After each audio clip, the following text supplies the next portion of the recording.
하나님의 영상으로 살아가는 사람들의 이야기, 생활신앙인 지금 시작하겠습니다.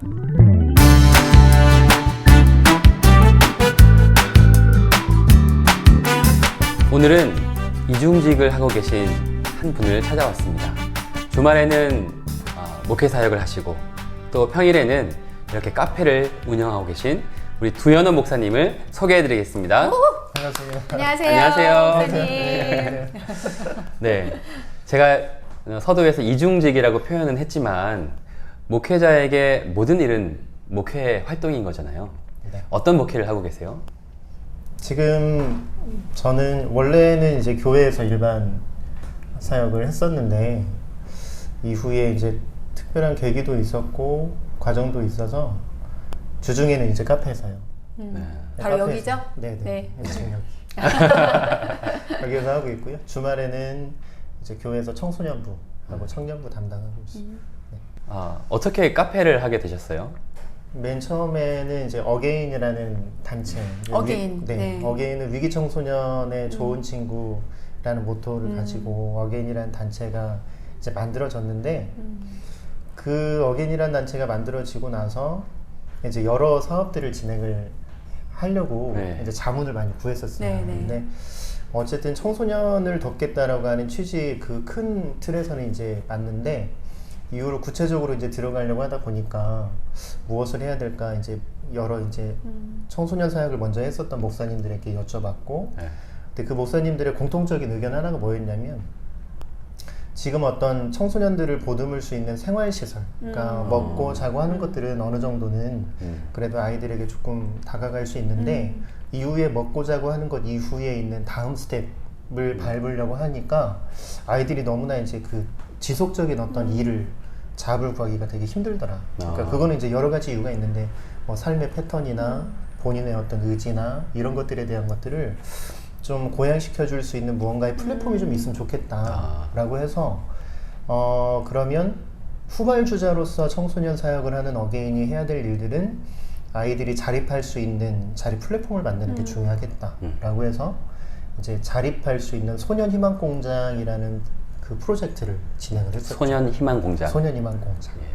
말 그대로 뭐 공장을 만드는 것은 아니고 소년. 네, 막 공장 소년을 똑같이 만들어내. 팩토리 막 이런 거 아니고 조인성으로. 네, 이런 건 아닌데 그 안에서 소년들이 어떤 사람, 어떤 친구든지 들어오게 돼서 그 안에서 희망들을 막 계속해서 만들어갈 수 있는 희망을 만들어내는 희망을 만들어갈 수 있는 그런 어떤 공간으로서의 소년희망 공장.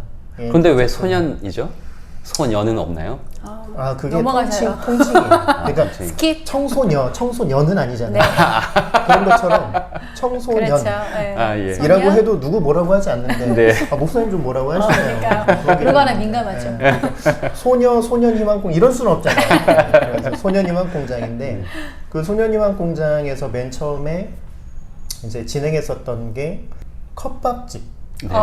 네. 그때 네. 이제 막 네. 노량진 그때 이런 쪽에서 핫했죠. 네. 굉장히 한참. 핫했잖아요. 네. 근데 컵밥집하고 옆에는 컵밥만으로는 조금 부족할 것 같아서 옆에 그 파티션 살짝 하고 옆에는 커피숍을 했었어요. 한 공간 안에서 네, 공간 안에. 나눠서. 근데 이제 공사비가 조금 부족해가지고 위에 천장이 좀 뚫렸었거든요. 그러니까 냄새가 교차되는 거예요. 커피숍인데 밥 냄새가 그쵸. 나는. 밥 냄새가 나고 밥 냄새 나는 밥집인데 곳인데 살짝 커피 냄새 나고 이런 어떤 컨셉이었는데 잘 안 먹혔죠 사실. 그래서 그 후에 이제 여러 가지 이제 우여곡절을 겪다가 소년희망 공장에 있는 커피숍을 좀 잘 되는 곳으로 만들어 줄 수 있는 그런 것을 찾아보다가 나도 CEO라는 프로그램이 하나 있었어요. JTBC에서. JTBC에서. 그래서 거기에서 저희 대표님이 이제 응모를 하셨죠. 응모하셔가지고 그게 발탁이 된 거예요. 안녕하십니까. 네. 앉으십시오. 네. 저는 그 소년희망공장의 뭐 공장장이라고도 하고 대표라고도 하는 최승주라고 하고 있고요.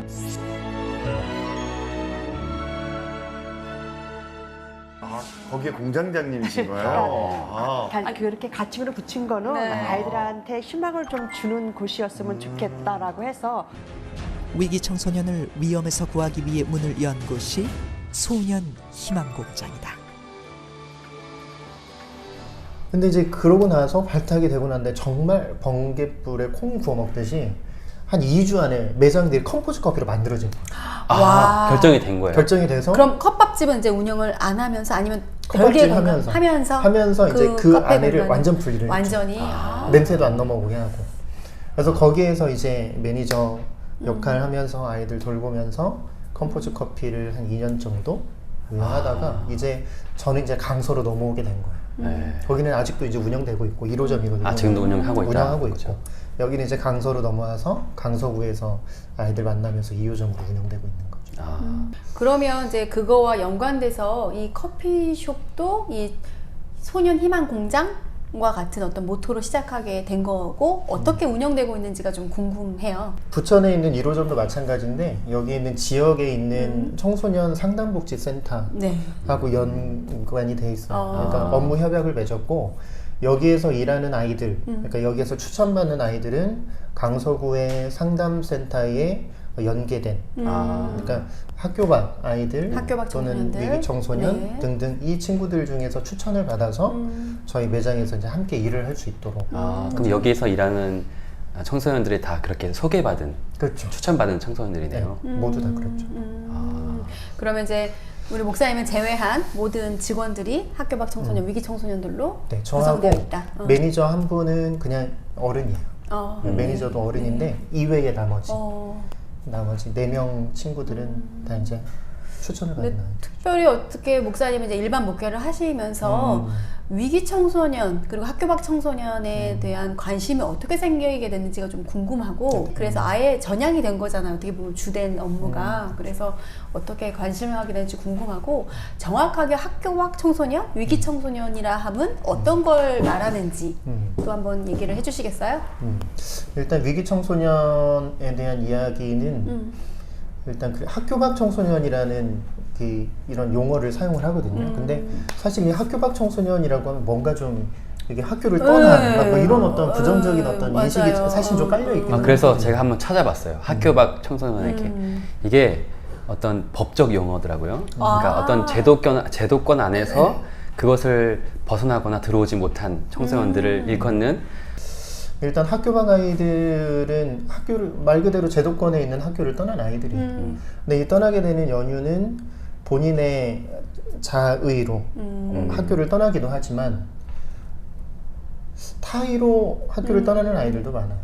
그 이유는 이를테면 학교 폭력에 노출되는 아이들이거나 성적이나 뭐 미래에 대한 불안감 또는 사회에서 지지받지 못한 이런 어떤 상처들 또는 가정이 이제 깨어지면서 그 가정에서 받지 못했던 어떤 결핍들이 사실은 제도권에 있는 학교를 계속해서 수학할 수 없는 아이들이 이제 학교 밖으로 나오게 되는 거죠. 근데 이런 아이들이 이제 뭐 다른 어떤 어려운 일들 정말 뭐 사건에 휘말리게 되거나 하게 되면 또 위기 청소년이라는 이야기로 또 정의가 되기도 하고 이렇게 되는데 위기라는 말이 참 그 아이들을 더 위태롭게 만들겠어요. 그죠. 사실 이 용어 자체가 사실 납득은 안 돼요. 다시 좀 해야 될 필요가 있겠네요. 납득은 안 되는데 외국에서는 그 아이들에 대한 이 용어를 그 특별한 욕구를 가진 아이들이라고 이야기하더라고요. 그래, 좀 특별해 보인다. 특별한 욕구를 가진 아이들. 그러니까 왜냐하면 그냥 대부분의 평범한 어떤 가정들에서 받는 어떤 사랑을 사실은 못 받는, 받지 못했던 아이들이니까 그런 어떤 욕구가 결핍된 아이들. 그러니까 다시 이야기하면 그런 욕구가 필요한 그런 것들이 정말 필요한 특별한 욕구를 가진 아이들이다라고 이야기하기도 하죠. 근데 이것이 이제 한국말로 딱 넘어오게 되면 잘 안 붙어요. 이게. 그러네요. 그래서 이제 이게 용어로 채택되기가 되게 쉽지가 않고 그래서 그냥 학교 밖 아이들 그리고 위기 청소년 등등의 이제 이야기로 통칭이 되기는 하죠. 근데 어쨌든 제가 이런 어떤 위기 학교 밖 아이들을 만났던 이해 중에 하나는 제가 교회에서 전도사 사역을 할 때 그때 이제 선교 여행을 준비했었어요. 네. 베트남 선교 여행을 준비했던 때인데 그때 이제 한 친구가 이제 오게 된 거예요. 그러니까 그 친구는 이제 어머니의 부탁으로 우리 아들도 좀 베트남 선교 여행에 다른 교회이긴 하지만 좀 조인했으면 좋겠다라고 해서 이제 오게 된 아이인데 그러면서 이제 선교 여행을 2개월 정도, 3개월 정도 아마 준비했던 것 같아요. 근데 그 아이가 들어왔는데 사실은 저보다 좀 덩치가 좀 컸어요. 더 좋았다. 형님이죠, 그럼 형님. 그렇죠. 저보다 좀 컸고 막 실수하면 막 형이라고 부를 것 같은 눈을 밑으로 내리게 되는 막 그렇게 있어요 됐던 그런 친구인데 아이들. 교회에서 이제 그 아이들이 이제 그 친구가 왔어요. 그 친구가 이제 교회 딱 오게 되면 아이들이 예배 드리다가 완전 그냥 정말 아이들 쫄아. 얘기로 긴장. 아이들 말로 되게 쫄아요. 아. 긴장하고 그쵸. 막 되게 얼어 있고 막 이런 상황이 굉장히 지속되다 보니까 아 교회에서 그 친구를 안기가 그러니까 품어 안기가 쉽지 않다라는 걸 사실 피부로 많이 느꼈죠. 그렇죠. 그러니까 저는 목회자로서 그 아이를 품는다라고 하지만 제가 품는다고 하더라도 그 아이들이 그렇죠. 품을 수 있는 어떤 준비가 되어 있지 않으면 그렇죠. 이거는 하나의 마음으로 가기가 너무 쉽지가 않더라고요. 그래서 어쨌든 그 아이 보면서 그래도 뭔가 이 아이를 통해서 이 교회 안에서 할 수 있는 뭔가의 역량들 이런 것들을 좀 봤는데 노래를 잘하더라고요. 그 친구가. 그 친구가 네, 노래를 엄청 잘해요. 그래서 노래방을 자주 다녔을 거거든요. 그렇죠. 많이 다녔겠죠. 네. 그랬는데 그때 당시에 이제 유행했던 프로그램 중에 하나가 나는 가수다.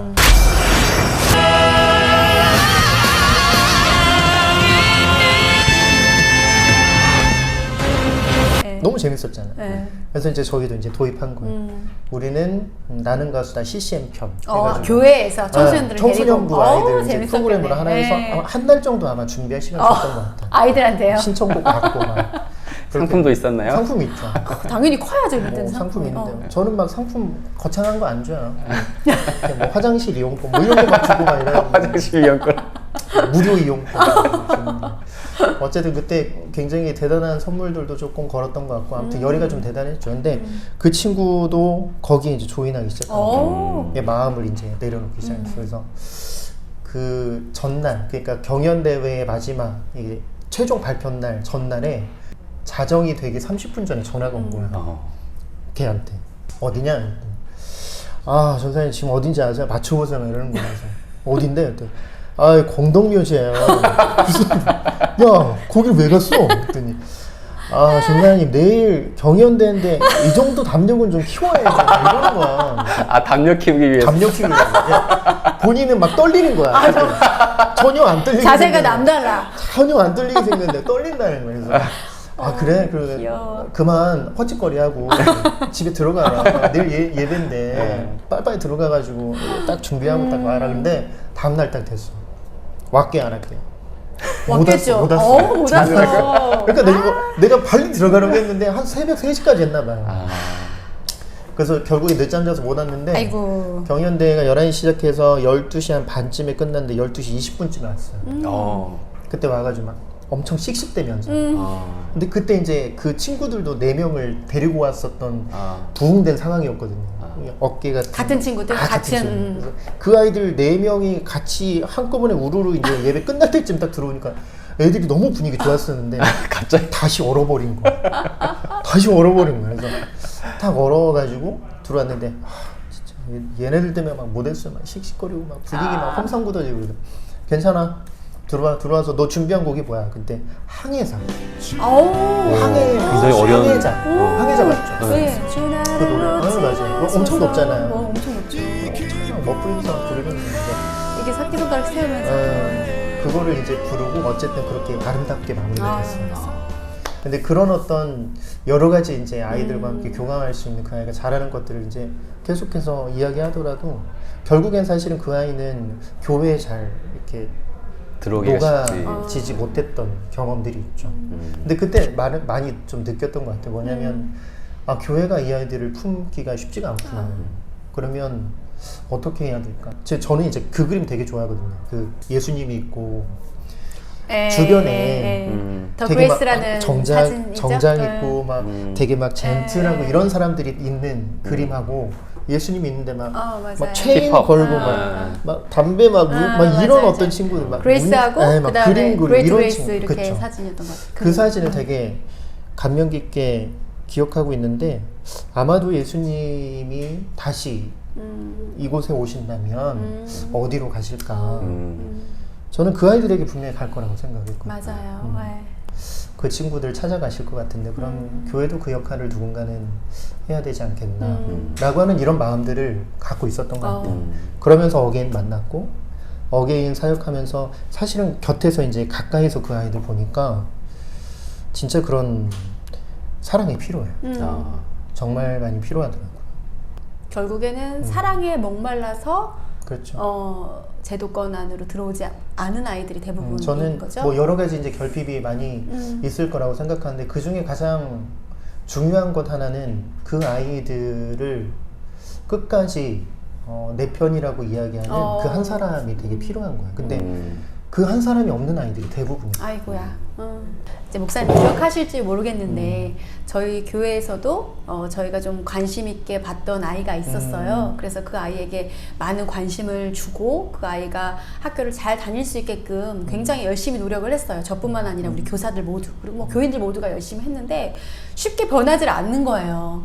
내가 이만큼 했으면 아이는 이만큼 따라와 주겠지라는 기대는 있었는데 그게 안 되고 매번 그 다음날 늦잠 자서 못 온다든지 허탈하게 막 이런 경우가 번번이 지속되면서 제가 너무 어떻게 해야 될지 모르겠다 하고 한번 제가 상담을 요청했던 적이 있었어요. 그랬더니 목사님이 얘기를 해주셨는데 저는 그때 굉장히 크게 그거를 이제 감동을 받았거든요. 그래서 목사님이 어떻게 조언을 해주셨냐면 그 아이들 바꾸려고 하지 마라. 바꾸는 거는 네가 할 일이 아니다.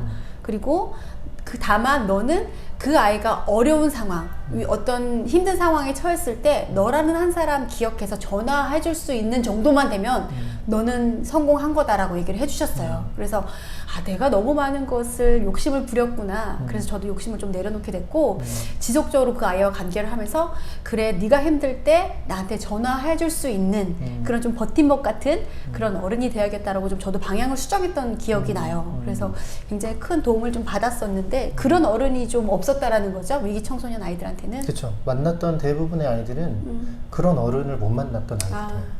가정에서부터 그러니까 집에서 만약에 충분한 사랑을 받았다면 훨씬 지금보다 더 좋은 어떤 여러 가지 모습들을 보여줄 수 있었을 텐데 그게 이제 약간 결핍되다 보니까 그런 모습들이 안 나와요. 근데 그것을 건드려주고 또 그것이 일으켜질 수 있도록 계속해서 노출해주는 장소로서의 역할들을 하고 싶은 거죠. 그러니까 여기는 그런 곳인 것 같아요. 그러니까 아이들이 들어와요. 그러니까 처음에 우리도 아이들을 맨 처음에 만나게 되면 저는 되게 인상 깊게 보거든요. 이 아이가 맨 처음에 어떤 태도로 일을 하는지 또 어떤 표정으로 일을 하는지 그리고 어떤 억양과 톤으로 사람들을 대하는지에 대해서 되게 많이 관심 있게 보거든요. 왜냐하면 그래야 거기가 그 아이의 시작점. 그 시작점을 인정해야 돼요. 그리고 거기에서부터 조금씩 이제 계속 노출시켜 주는 거예요. 계속 자극하는 거죠. 뭐냐면 가서 한번 해봐. 또 너가 한번 해봐. 이런 거. 그리고 칭찬할 거리가 여긴 되게 많아요. 뭐냐면 이렇게 커피 내리잖아요. 여기 커피숍인데 커피를 내리면 저희는 이제 26초를 딱 기준 스탠다드로 잡아요. 커피 내리는데 26초. 추출 시간. 샷이 내려오는 시간 26초를 딱 추출 시간으로 잡고 26초를 잘 맞출 수 있어요. 조금만 힘을 덜 하면. 왜냐면 저희 템핑기도 있고 막 그러거든요. 본인이 스스로 누르지 않고 기계가 눌러줘. 근데 그걸로 해서 딱 26호가 맞으면 사실은 뭐 글라인더 잘 맞춰주고 하면 맞을 수밖에 없거든요. 너무 칭찬해줘요. 잘했다. 어떻게 이렇게 했니? 처음부터 이러기 쉽지 않은데. 아니 이거 혹시 배웠니? 막 이런 얘기하고 그럼 아이도 되게 자존감이 올라가겠네요. 그렇죠. 뭐 빈얘기라는 거 분명히 알아요. 알면서도 알죠. 아휴, 아는데 괜찮아. 이 사람 재밌는데 이런 식으로 이제 접근을 하는 거예요. 그래서 여기는 계속해서 사람에 대해서 뭐 바라보게 하고 막 응대하게 하고 자꾸만 자기가 갖고 있었던 틀들을 조금씩 깨야지만 뭔가 거기에 대한 할 수 것들을 있다라는 것을 계속해서 이제 간접적으로 막 알려주는 거예요. 그러기에는 너무 좋은 공간이네요. 너무 좋죠. 그렇네요. 끊임없이 누군가 만나고 소통할 수밖에 없고. 그렇죠. 그래서 그런 점에 있어서 이 커피숍은 아이들에게 있어서 가장 좋은 훈련의 장소가 될 수 있다. 그러니까 여러 가지가 있겠지만 커피숍 되게 좋은 장소예요. 그리고 또 아이들한테 바리스타라고 하면 또 그렇죠. 그냥 이렇게 좀 감성진 부분도 있잖아요. 왜냐면 아이들이 이제 자기가 어떤 일을 하는지에 대해서 친구들한테 이야기하잖아요. 그렇지. 그럴 때 나 바리스타야. 되게 저 느꼈어요. 아니, 전화가 한 번 왔는 거야. 전화가 한 번 왔는데 너 어디야? 일하지. 무슨 일 하는데? 카페. 근데 목사님 너무 중요한 게 다른 누군가에게 내 존재를 드러낼 수 있는 그러니까. 그 명함과 같은 곳이 분명하다는 것에 아이들이 굉장한 성취감과 자존감이 생길 것 같아요. 너무 맞아요. 중요한 것 같아요. 나 카페에서 일해. 이 한마디가. 사실 학교 밖 청소년들은 이미 학교에서 한번 이렇게 거절당한 거잖아요. 가정에서도 그랬을 테고. 근데 이 카페라는 공간에서 지지받고 인정받고 그러니까 나의 새로운 모습이 될 수 있는 거네요. 그렇죠.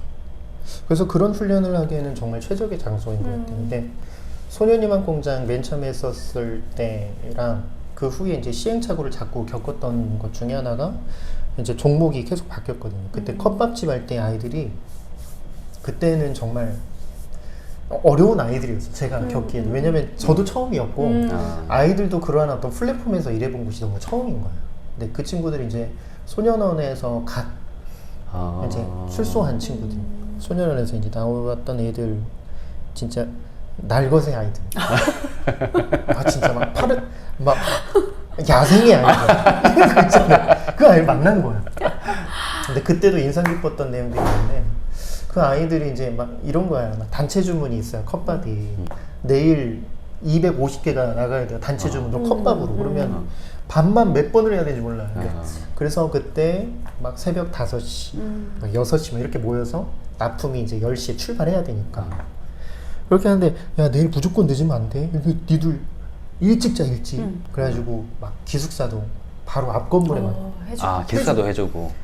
해줘야죠. 왜냐면 멀리 있으니까. 거쳐가 또. 그렇죠. 그래서 해줬는데 안 나온 거야. 안 나온 거예요. 그쵸. 6시가 넘었는데 우리도 힘든데 6시는. 일부러 안 나온 거 아니에요? 그래서 막 가서 두드린 거야. 근데 이 두드리기 전에 네. 느낌 살짝 이상한 거야. 딱 들었는데 인기척이 있어. 근데 두드리는 순간 없어졌어. 없어졌어. 쥐죽은 듯이 막 이러고 있는 거야. 근데 그런 일들을 겪으면서 그 아이 중에 한 명이 막 이러는 거야. 그러니까 뭐 혼내기도 하고 막 또 막 이렇게 다독이기도 하고 막 읍소해보기도 하고 막 여러 가지 방법들을 썼는데 결국에 그 아이들이 이제 이렇게 막 계속 저는 이제 토론하거든요. 왜 너의 행동들이 또 너가 요구하는 것들이 또 내가 생각하는 것들이 왜 이렇게 마찰이 많고 뭔가 갭이 큰 것에 대한 이유가 뭘까? 막 이런 얘기 계속 하거든요. 그러니까 그렇게 보면 되게 이제 자기의 주장들을 굉장히 올곧게 막 주장을 해요. 근데 결국에는 사실은 제가 결국엔 이겨요. 왜냐면 수긍할 수밖에 없는 이런 굉장히 고도의 논리를 펴거든요. 고도의 전날 막 시나리오 쓰고 이렇게 대답하면 어떻게 대답해야지 막 이런 거 막 공부하고 아이들 만나거든요.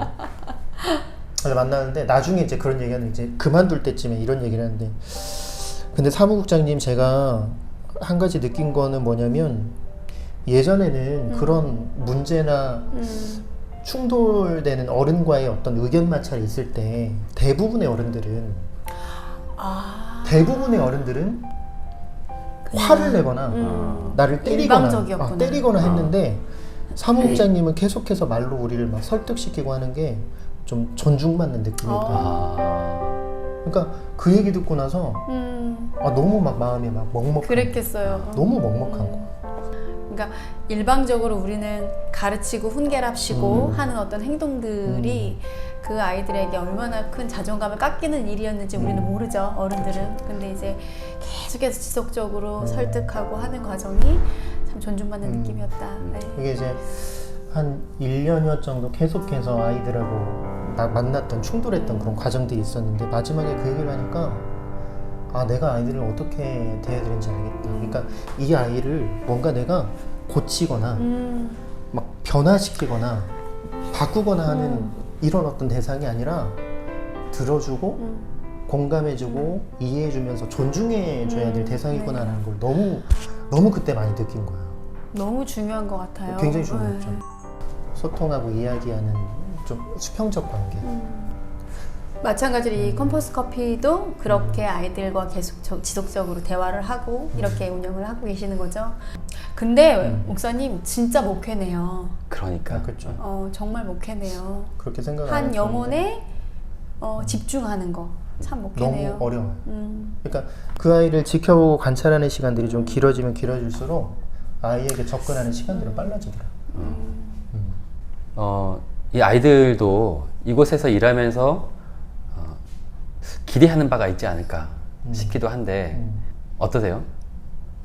기대하는 바가 없이 오진 않겠죠. 근데 제가 생각하는 기대하고는 조금 다를 수도 있겠다는 생각은 해요.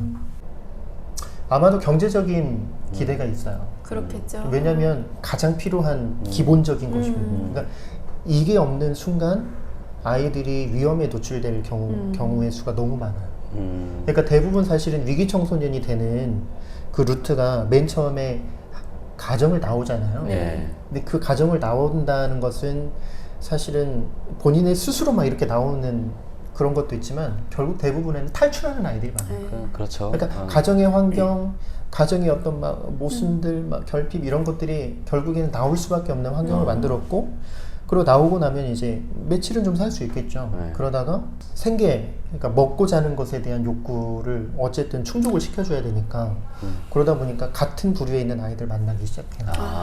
그래서 이제 가출팸이 이제 형성이 되죠. 가출팸이 형성이 되면 그때부터 아이들이 이제 뭐 일을 하고 있는 아이들도 있겠지만 대부분은 이제 일을 갖고 잡이 없으니까 그러면 이 생계를 또 어떻게 유지해야 되지 하다 보면 이제 생계형 범죄에 노출되는 거예요. 혼자 하게 되면 그냥 단순 그냥 절도 정도 되겠지만 두 명이서 같이 하잖아요. 이때부터 붙는 용어가 특수절도예요. 이건 그냥 뭘 갖고 있어서가 아니라 한 명이냐 두 명이냐 복수냐, 그러니까 특수절도 이렇게 해서 들어가게 되면 이제 소년원 학교에 이제 들어가게 되는데, 사실은 어떤 그 소년원에 들어오게 된 아이들에 대한 퍼센테이지를 나눴던 연구 조사 결과가 있어요. 제가 어림잡아서 한 70에서 80% 정도는 생계형 범죄에 노출된 아이들. 굉장히 많은 아이들이 생계형 범죄에 노출되어서 소년원에 오는 아이들이 많다라는 거예요. 그러니까 우리가 생각하는 위기 청소년에 대한 어떤 선입견들은 못된 짓하고 막 일진 짓하고 막 이런 거잖아요. 근데 사실은 거기 들어오는 대부분의 아이들은 먹고 자고 할 것이 없기 때문에 범죄에 노출된 아이들이 대부분이라는 거죠. 그러니까 그런 아이들이 왔을 때 이제 그 아이들은 사실은 일 때문에 그쵸, 돈을 벌려고 기대죠. 경제적인 어떤 부분 때문에 왔을 텐데 또 이 가게의 사장으로서 또 목회자로서 기대하는 바가 있을 텐데 아이들은 아마도 기대하는 부분의 경제적인 부분 또는 뭐 자기 성취에 대한 욕구 이런 것들은 사실은 저는 크지 않다고 봐요.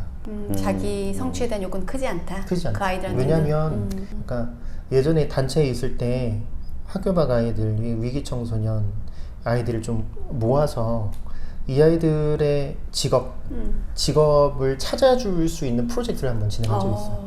어떤 걸 하고 싶니? 너는 앞으로 미래에 어떤 사람이 되고 싶어? 라고 하는 이 간단한 질문이에요. 간단한 질문을 아이들에게 이제 다 나눠준 거예요. 결과는 어떻게 될게요? 없어요. 못 썼어. 그러니까 하고 싶은 것이 있다는 거는 어떤 이야기냐면 해본 것이 있다는 거예요. 경험한 것이 없구나. 해본 것이 있기 때문에 하고 싶은 게 있는 거예요. 근데 해본 것이 없기 때문에 도대체 뭘 쓰라는 거지라는. 기대와 희망이 없는 아이들인 그러니까 거죠. 경험해보지도 못했고 어떡해. 무언가를 꿈꿀 만한 어떤 마음에 있는 근육이 없는 아이들한테 야 써봐, 그래도 뭔가 하고 싶은 게 있을 거 아니야 라고 폭력적으로 그것도 폭력이다. 이야기하는 것 자체가 아이들에겐 엄청 큰 부담이 그러네요. 그래서 그때 방향을 돌린 거예요. 그냥 경험하게 해주자. 이것도 해보고 저것도 해보고 이것도 해보고. 그러니까 여러 가지 경험하다 보면 근데 이건 재밌는데? 또 이건 나한테 좀 맞는 것 같은데? 라고 생각하는 순간 뭔가 꿈이 보여지기 시작하고 뭔가 해보고 싶은 게 생기는 거죠. 근데 그런 접근이 너무 앞섰던 거예요. 이미 전제에는 다 경험했겠지.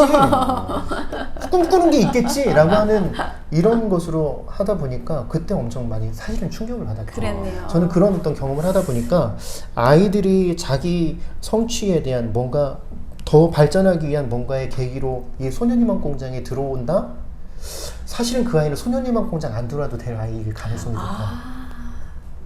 근데 들어온 아이들은 어쩔 수 없이 떠밀려서 또는 뭐 센터에서 그냥 연계해 주니까 이런 아이들도 있고, 근데 그 중에 몇 명은 커피가 너무 배우고 싶어서 오는 아이들도 분명히 있어요. 근데 많진 않아요.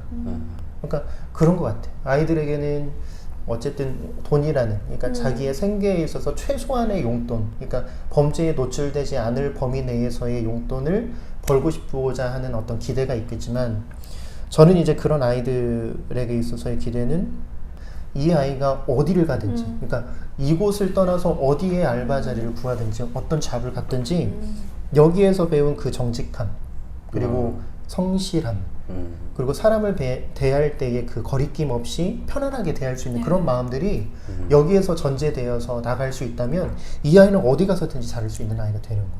저는 그런 기대는 있어요.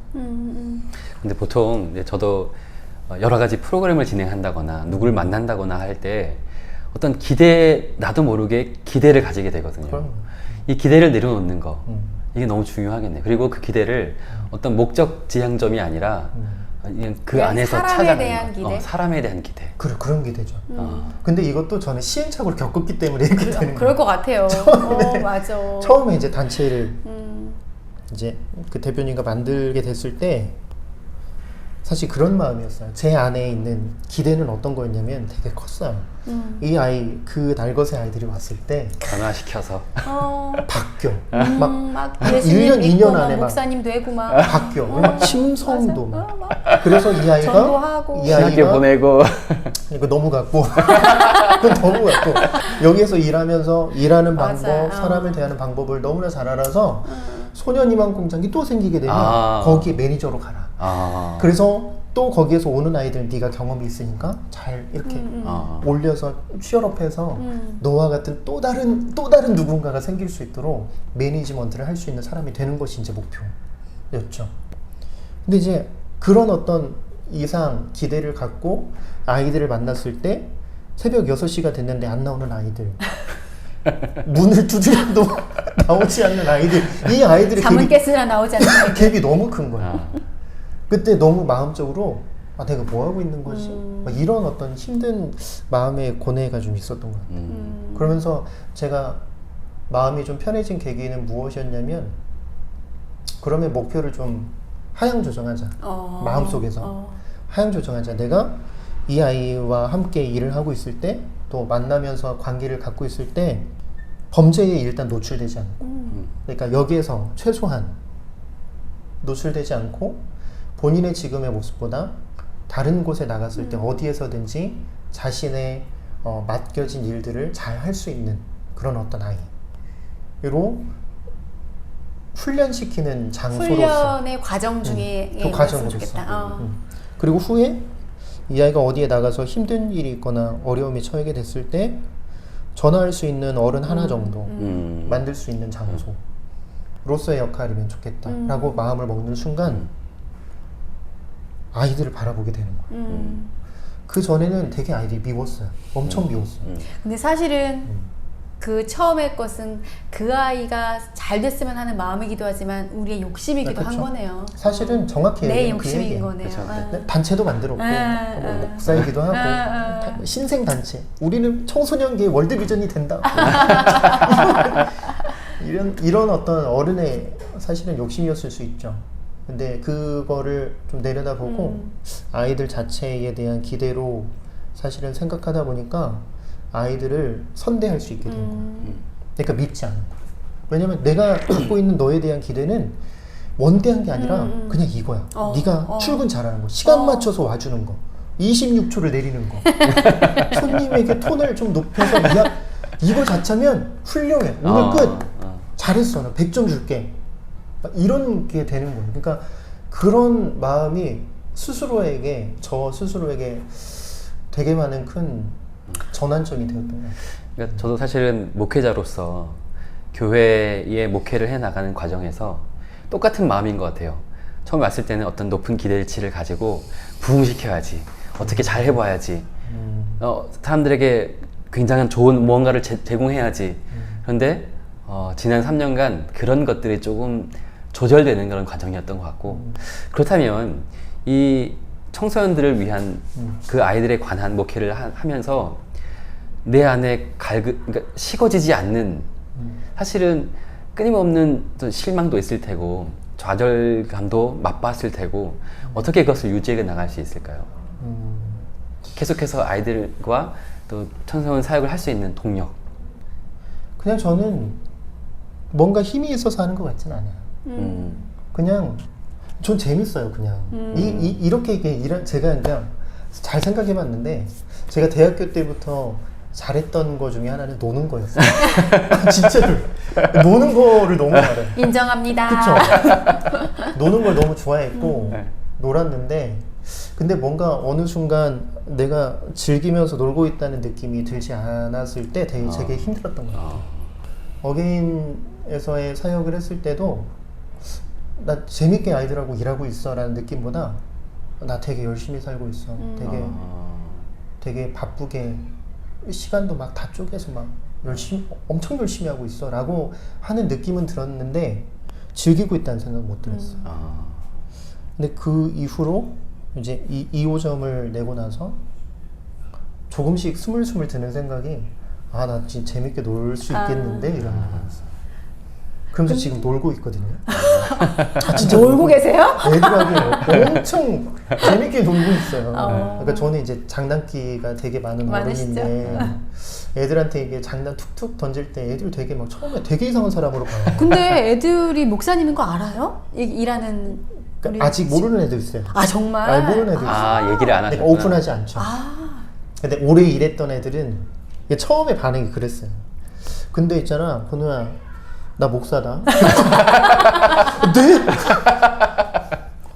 진짜요? 뭐 이러는 거예요.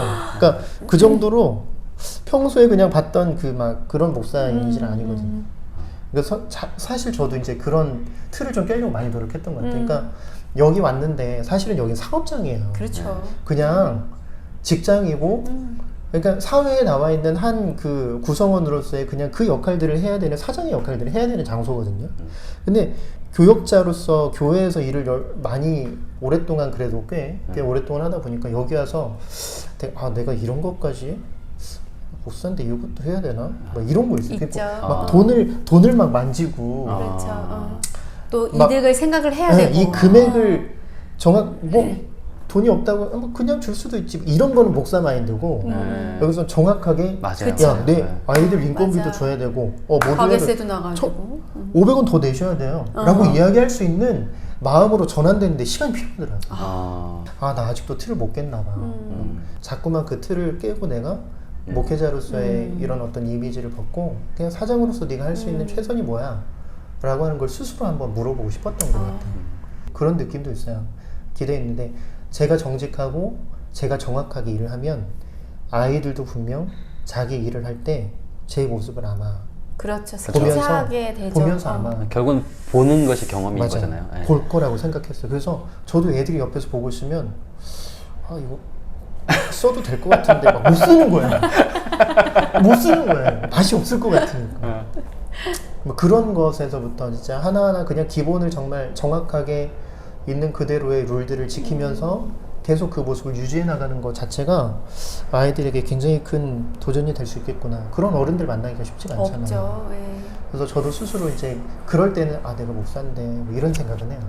우리가 어른 이퀄 꼰대라는 느낌이 강하잖아요. 요즘 세대에는. 근데 정말 참 어른이 되어가는 그 과정은 참 힘들기도 하고 그렇게 되어가는 건 참 중요한 일인 것 같아요. 근데 아까도 잠깐 얘기해 주셨지만 아이들에게는 경험할 수 있는 경험의 세계 거쳐갈 수 있는 그런 어떤 장소도 좋고 그런데 사실은 말씀 중에 얘기도 했지만 여긴 사업장인 거잖아요. 수익이 남아야 하는 거고 아무것도 안 해도 월세는 내야 하는 거고 그리고 아이들한테 또 월급을 줘야 하는 말 그대로 사업장인데 그거를 운영하면서 굉장히 힘든 게 많을 것 같아요. 그래서 사실은 이제 목사님하고도 동기이다 보니까 또 듣게 되었는데 또 목사님 그래서 배달 아르바이트도 좀 쉬는 날 동안 하신다는 얘기도 좀 쉬는 날이 들었거든요. 아니라 네. 틈틈이 하세요. 틈틈이. 틈틈이. 네. 제가 또 운전을 잘해요. 제가 원래 목사님들 다 운전 저 지금 잘하시죠? 운전 잘해요. 틈틈이 하는 이유는 여기가 이제 코로나 때는 좀 많이 힘들었어요. 그쵸. 네. 누구나 다 네. 힘들었겠지만 그때 근데 할 수 있는 유일한 틈틈이 할 수 있는 프리랜서로 할 수 있는 일들이 음식 배달이더라고요. 그래서 그걸 시작했는데 되게 노동에 대한 굉장히 신성한 그 마음을 느꼈어요. 그러니까 내가 몸으로 뛰어서 뭔가를 메꾸고 뭔가를 채우고 할 수 있다라고 하는 그런 것들이 스스로에게 되게 많은 도전이 되더라고요. 그래서 그때 이제 그 매출의 부족한 부분들을 막 배달알로 직접? 메꿔서 아이들 월급에도 차질 없도록 하고 뭐 월세 내는 것도 물론 차질이 있었죠. 사실 그 아이들을 내칠 수는 없잖아요. 가게가 그렇죠. 운영이 안 여기가 되니까. 되게 어려운 게 그거예요. 근데 일단- 보통에는 맞아 그게 되는데. 맞아요. 일단 아이들을 지속 고용을 하게 그쵸. 되면 이 아이가 뭐 장사가 되든 안 되든 그거 상관없이 그렇죠. 이 아이가 장사 안 되니까 너 이제 그만둬야겠는데 이렇게 이야기할 수가 없는 거예요. 왜냐하면 여기에서 만약에 그 아이들을 그렇게 하게 되면 이거는 이곳에서마저도- 사실은 소년희망 공장이라는 타이틀은 떼야죠. 그렇죠. 그냥 일반 사업장이 되는 것이고 그럼에도 불구하고 아이들에게 계속해서 시간들을 좀 내어주고 아이들이 일할 수 있는 곳으로 만들어주고 그러려면 사실은 제가 더 뛰어야 되는 거죠. 근데 당연한 결과예요. 어떤 사장님들도 다 마찬가지일 거예요. 지금은 조금 어떻게 괜찮으세요? 운영에 있어서? 그쵸. 그래도 결국에는 경영이 돼야 되고 생활비가 돼야 될 텐데 괜찮으세요? 그래서 요즘 사채 쓰신다고.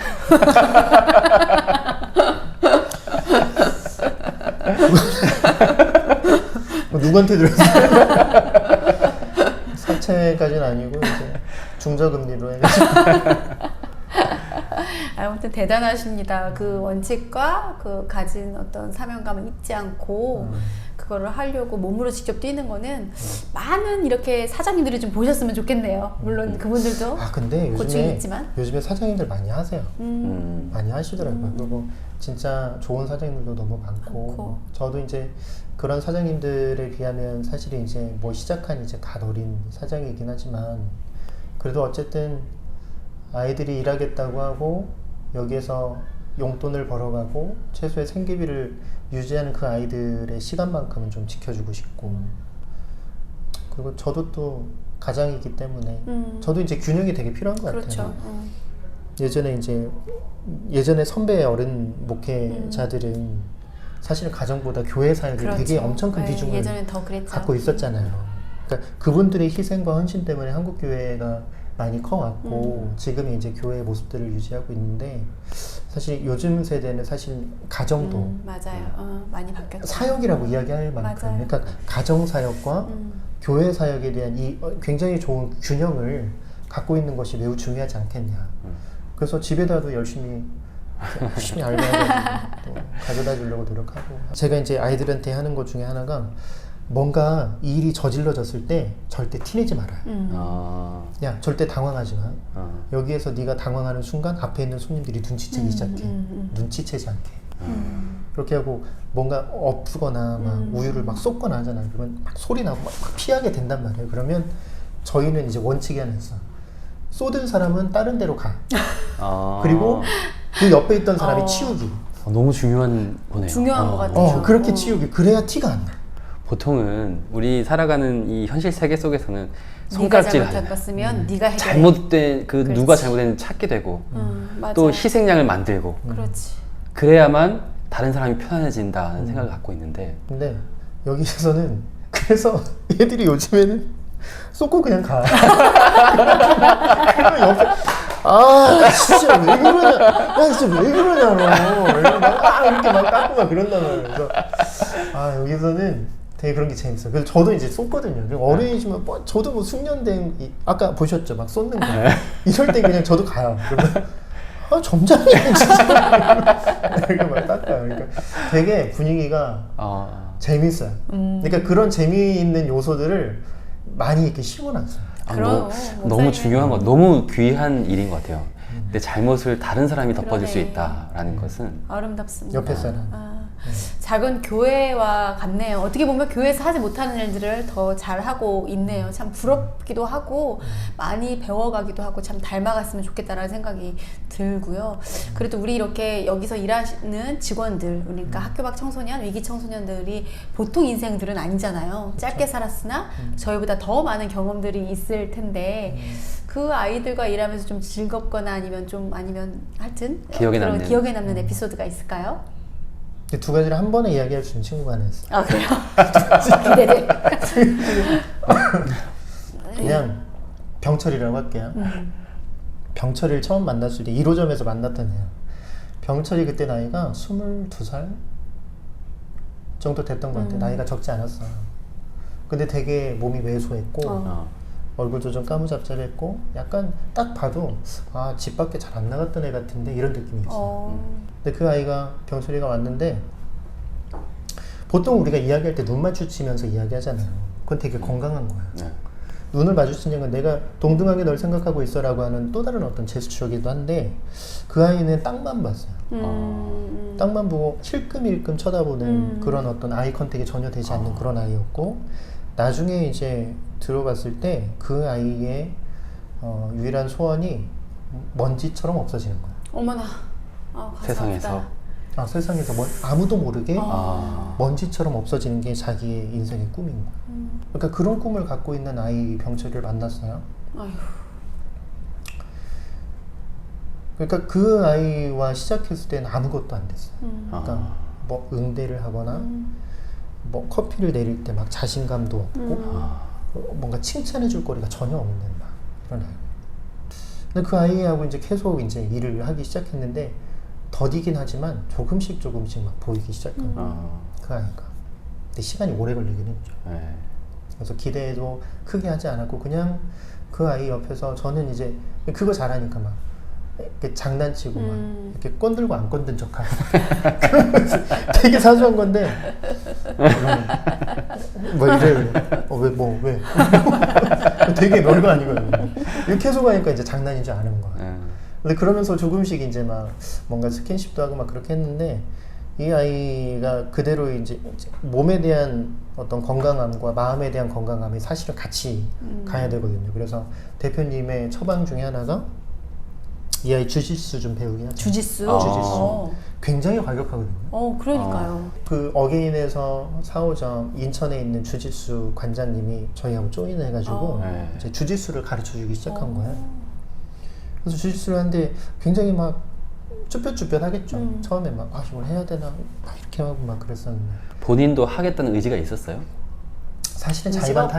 타임은 자의반 타임은 너 건강해야지 그래도 그거라도 좀 해 이렇게 네. 해가지고 등 떠밀듯이 막 한 건데 그러고 나서 아이가 그 주짓수에 대해서 그래도 흥미를 좀 갖기 시작하는 거예요. 놀랍게도. 그래서 그렇게 하다가 이제 네이버컵이 한 번 있었어요. 주짓수 네이버컵이 전국 대회 올라갔는데 전국 대회 올라가서 이제 그날 아마 일을 한 번 뺐고 다음 날 이제 결과가 나왔는데 놀라지 마세요. 그 전국 대회에서 3위를 한 거야. 와. 전국 대회에서 3위를 한 거야. 그래서 내가 광화대 파이터였네 원래. 다 왔어. 야, 너 3위 했다며? 너 어떻게 했어? 그랬더니 사무국장님 그 얘기는 하지 마세요. 이러는 거야. 그래서 왜? 너 부끄러워서 그래? 뭐 엄마 아빠랑 막 칭찬해 주지 않으셨어? 엄마 아빠는 모르고요. 어쨌든 어저께 했는데 그냥 좀 열심히 이악 물고 버텼더니 3위를 하게 됐다는 거야. 그래서 막 닭살이 돋아 지금. 어떻게 열심히 이악 물고 어떤 생각으로 막 버텼니? 그랬더니 아니 그게 아니라 4명이 나왔는데 그냥 4명이 나왔는데 한 번 그냥 정말 이악 물고 버텼더니 3위를 줬어요. 이러는 거야. 그래서 그때 완전 빵 터진 거야. 야, 근데 4명이랑 무조건 먼저 얘기를 했어야지. 뭐 완전 막 대단한 것처럼 나 알고 있었는데 진짜 왜 그래요, 진짜. 하지만 그걸 닦아 빨리. 재밌네. 전국 대회네. 왜냐면 너무 왜소한 거야. 너무 왜소해서 그 체형에 그 체급이 그 없었구나. 체급에서. 그 체급에 나온 아이들이 없는 거야. 어떡해. 근데 그 중에서 한 번 막 버틴 거야. 걔한테는 굉장한 성취가. 굉장한 성취죠. 그러네. 근데 그 3위 했던 어디 가서 4명 나왔다는 얘기 그거 할 필요 없지. 하지 말고 그냥 네이버컵 전국대회 네 체형 3위라고 이야기해요. 라고 이야기했어요. 그러면서 그 아이가 그때부터인지 모르겠는데 계속해서 점진적으로 막 변하기 시작합니다. 지금 그 아이 그 폴리텍 대학 와. 다니고 있어요. 공부에 대한 의지도 생기고. 아우 예뻐라. 그 정말 바닥을 쳤을 때 그 마음과 애가 끊임없이 이런 어떤 노출되는 환경에서 자꾸만 사람들을 응대해야 되고 옆에서 막 같이 호흡을 맞춰야 되고 막 정확하게 레시피대로 뭔가를 짜고 룰을 지켜야 되고 하는 이런 어떤 환경 가운데 계속 노출되다 보니까 본인 스스로에 대한 마음속에 있는 무언가를 찾아가기 시작하는 거예요. 그러니까 배우고 싶다는 욕구가 들었다고 했을 때 막 닭살이 돋기 시작하는 거예요. 저는 들으면서 학교는 그게 왜 안 될까? 그리고 하나는 교회는 그게 왜 안 될까? 이런 생각이 좀 드네요. 여기서 보면 이런 단체와 이런 곳에서는 분명 그 아이들이 온전하게 또 자라가는 모습을 볼 수 있는데 가장 그것을 잘할 수 있을 것만 같은 학교와 전문가 집단이잖아요. 그리고 그것을 잘 해야만 하는 교회는 왜 못할까라는 좀 아쉬움이 들면서 마음이 좀 복잡하네요. 사실 우리 교회 안에서도 여러 가지 지역사회에서 이런저런 일을 하고 싶은데 너무 높은 기대를 가지고 있기도 하고 뭐 그 중에 가장 큰 거는 결국에는 돈이 있어야 한다라는 그런 생각이 우리 안에 있는데 뭐 예를 들면 저희가 그냥 볼 때 그런 아이들을 훈련시키고 또 양육시키기 위해서는 뭐 그럴듯한 카페도 하나 차려야 되고 또 뭐 다른 일을 하기 위해서는 또 투자를 해야 되고 이러잖아요. 어떨까요? 다른 그런 마음으로만으로도 시작할 수 있는 뭐 있을까요? 저는 그런 것 같아요. 제가 맨 처음에 2호점을 낼 때 저도 사실은 그런 갈등을 했었던 것 같아요. 이게 2호점을 낼 때 이곳이 내가 잘 살고 내가 생계를 유지하기 위한 것이 큰 비중인가? 아니면 아이들을 사랑하는 마음이 비중이 큰가? 라고 하는 걸 저울질을 해보기 시작했는데 어렵더라고요. 근데 자칫 잘못하면 개인 사업이 될 것 같은 느낌도 들고 그렇죠. 또 아이들만을 위한 공간으로 만들자니 운영이 안 되고. 운영도 안 될 것 같고 이걸 어떻게 갖고 가야 되지? 라고 하면서 제가 기도했던 게 하나 있는데 그 고백이 되게 아직도 좀 기억에 남죠. 하나님, 만약에 제가 이 2호점을 내려고 할 때 이게 개인적인 욕심 때문에 내는 마음이라고 한다면 하나님 그냥 내려놓게 하시고 어찌됐든 그때는 절벽 끝에 선 마음이었거든요. 왜냐면 그러니까 뭐 이런 일이었어요. 여기가 원래 보증금이 얼마였고 뭐 이랬는데 갑자기 계약 전날에 보증금이 한 70%가 뛴 거예요. 보증금 그걸로 안 되겠다. 70% 이상 내서 이 선까지는 맞춰줘라 라고 이야기를 청천벽력처럼 들은 거예요. 그때 드린 기도가 그거예요.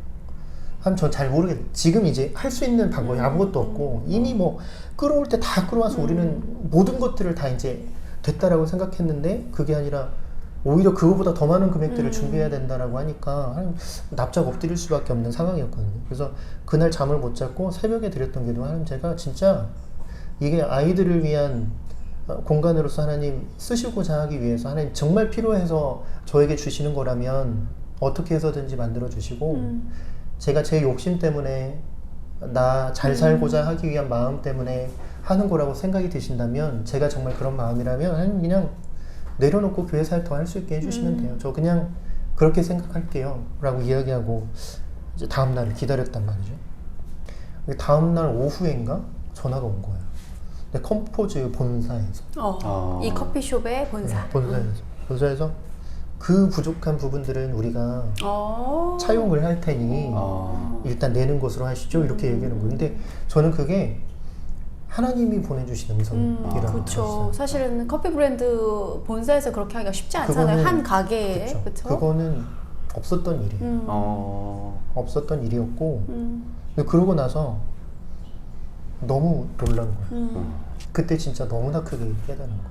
그래서 소년이만 공장 저거 그냥 아무데나 붙여도 되거든요. 근데 출입구에 가장 눈높게 딱 적당한 위치에 딱 달았어요. 왜냐면 잊지 말자. 잊지 말게.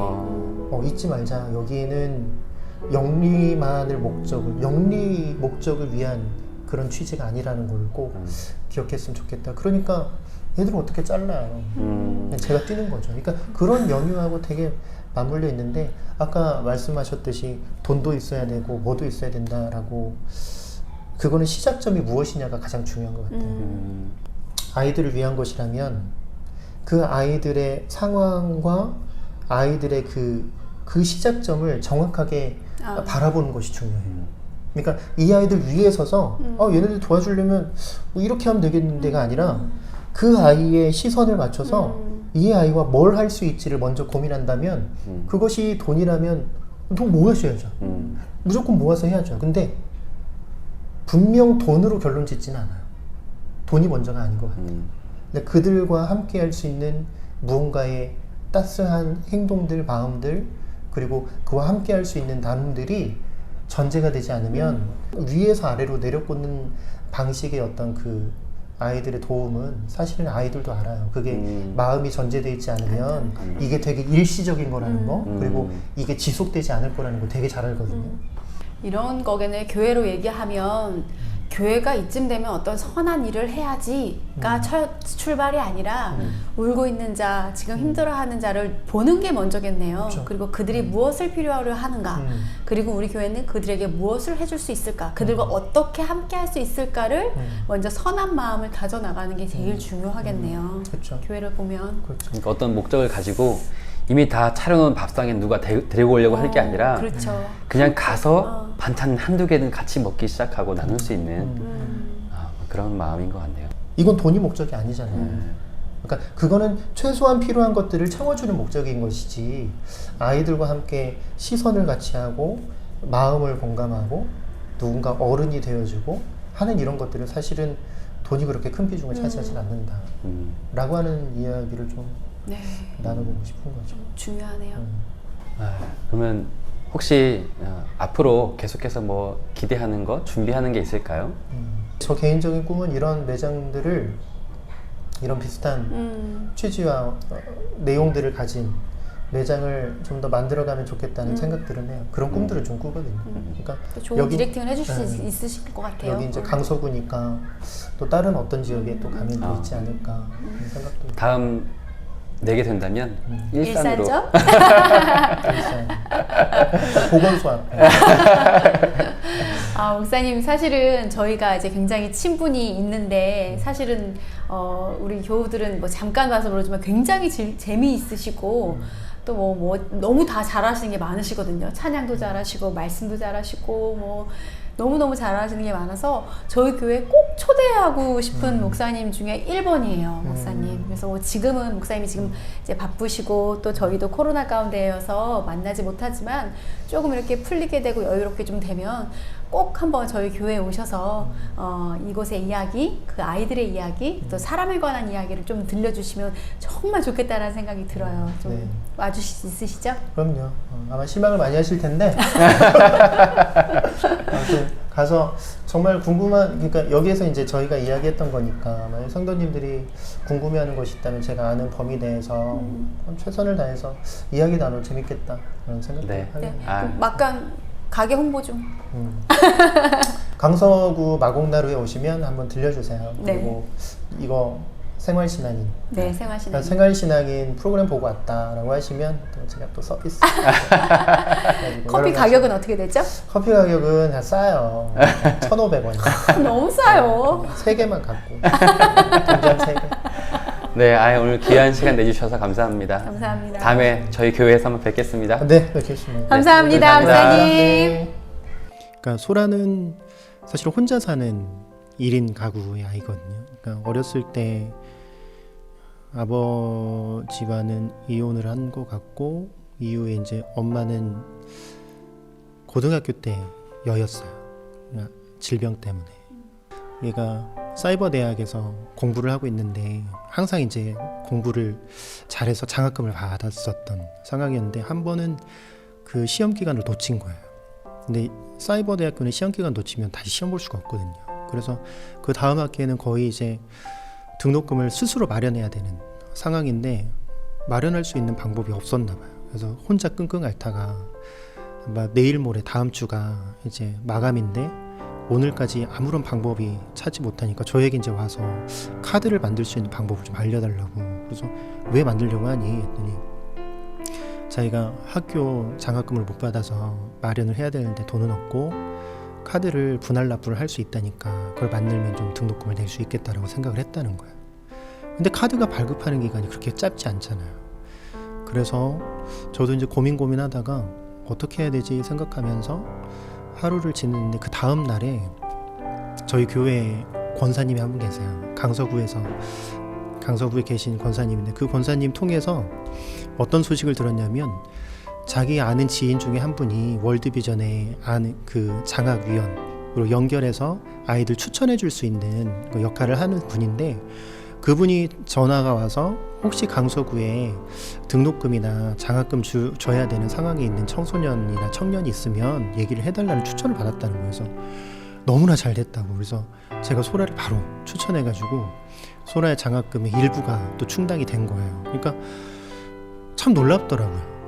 그런 일들, 그런 과정들이 소라에게는 굉장히 많이 특별하게 좀 많이 찾아왔던 것 같고, 그래서 그게 이제 일부가 충당이 되니까 이제는 어느 정도 여력이 생기니까 이제 조금만 더 이제 구하면 얼추 될 것 같았어요. 그래서 기쁜 소식을 저도 이제 교회에 가서 저희 담임 목사님한테 이런 일이 있었다. 그래서 원검사님 너무 감사하다 이런 얘기했는데 저희 교회에 있는 담임 목사님도 그때 마침 교회 장학위원회에서 모아놓던 한 50만 원 정도 되는 돈이 있는데 이거 거기에다가 보태서 쓰면 너무 좋겠다고 이렇게 이야기하시는 거예요. 그래서 그 장학금이 또 모여진 거예요. 그래서 거의 대부분의 등록금들을 한 하루 이틀 사이에 모두 다 마련하게 된 거죠. 그래서 원래 제가 매장에 있는 아이들한테 제가 하고 있는 직업, 제가 교회에서 하고 있는 사역들에 대해서는 사실은 이야기하지 않아요. 왜냐하면 매장에서는 필요하지 않거든요. 근데 그 소라에게 그런 일들을 있으면서 제가 너무 이제 감격해서 그런 얘기를 한 적이 있죠. 소라야, 내가 웬만해서는 이렇게 직접적으로 뭔가 얘기하진 않는데 내가 믿는 하나님이 너를 정말 사랑하시는 것 같다라는 마음이 들었다. 왜냐면 이렇게 하루 이틀 사이에 등록금이 마련될 거라고 나는 기대하지 못했고 사실 기도는 했지만 근데 이렇게 마련되는 걸 보니까 내가 믿는 하나님이 너를 참 사랑하셔. 그래서 너도 언젠가 너가 지금에 있는 상처 그것이 좀 극복이 되고 하나님을 좀 알고자 하는 마음이 생긴다면 나이가 언제든지 얘기하고 내가 주변에 있는 좋은 교회에 너를 소개할 수 있을 것 같다. 그랬더니 소라도 그때서야 나도 언젠가는 가고 싶다는 마음은 들었었는데 좀 가까워지고 있는 것 같다라는 뉘앙스의 이야기를 해주는 거죠. 그러니까 그런 것 같아요. 그러니까 제가 복음을 아이들에게 전하는 것이 직접적으로 예수님에 대한 사랑과 복음을 워딩으로, 그러니까 단어로 아이에게 표현해서 그 아이에게 전달을 할 수가 있겠지만 진짜 그 아이의 마음 가운데 들어갈 수 있게 하는 것은 말이 아니라 삶으로 보여주는 것 같아요. 그러니까 삶으로 그런 어떤 경험들을 하게 하고 하나님이 사랑하고 계시다는 것을 직접 그 아이가 느낀다면 이 아이는 분명 그 흘러들어간 사랑 때문에 분명히 하나님의 사람이 점차 되어가고 있을 것이다. 저는 위기 청소년 아이들 그리고 학교 밖 청소년에게 기대하고 있는 바는 사실은 지금 있는 매장에서 훈련을 하는 것도 너무나 중요하지만 그 이후에 저를 통해서 흘러들어간 그 사랑을 그들이 직접 느끼고 그 사랑 때문에 살아갈 수 있는 또 한 사람이 그리스도인들이 나온다면 하나님 참 그 사역들을 귀하게 쓰시지 않을까라는 생각들을 좀 하게 되죠. 그런 기대가 소라를 통해서 많이 생각이 났었던 것 같아요.